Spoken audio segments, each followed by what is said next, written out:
Intel Nukes NUCs. Intel Nukes NUCs? Yeah. I mean, what's a bigger question?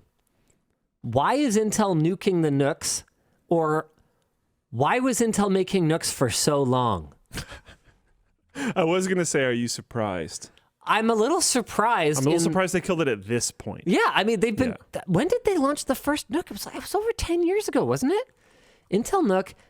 I'm pretty sure I covered this on NCIX Tech Tips. Yes. I'm pretty sure, because I'm pretty sure I was there. Intel's NUC, next unit of computing, January of 2013. This was over 10 years ago. Look at this guy. Ridiculous. Eat a sandwich. Anyway, the point is... Sorry, what was you? Yeah, so I did this, yeah. Yeah, this probably would have been shot by you. Yeah, because they launched it around that time, right? Yeah, right? And I always got it from a conceptual standpoint. It's pretty cool. They're really small. They're energy efficient. You can kind of mount them anywhere, back of a monitor, in a drawer. Makes sense for a lot of like business applications. Under a desk, whatever. Yeah. But the issue is that they use mobile hardware, and depending on the SKU, Intel did or didn't deliver that at a reasonable price in the NUC, and so the pricing often just didn't really make a ton of sense.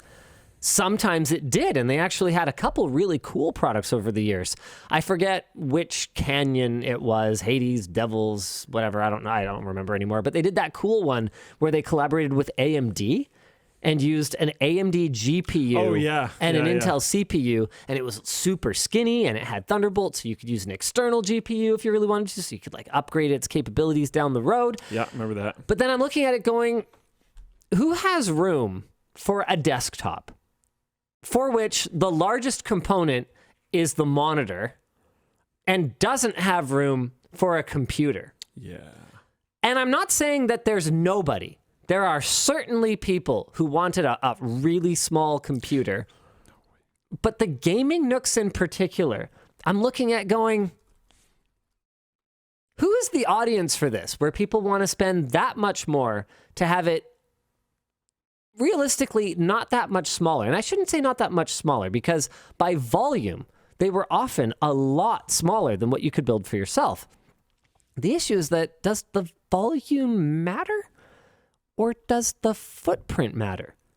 Like, is this actually bigger on the desk than this? Like, what's bigger? Okay, here, you guys can't see this.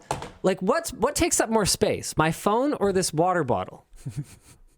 Right? And so I always just found it not confusing why they existed. They seemed kind of cool, and Intel had the capability to build them, and they were often surprisingly performant for how small they were.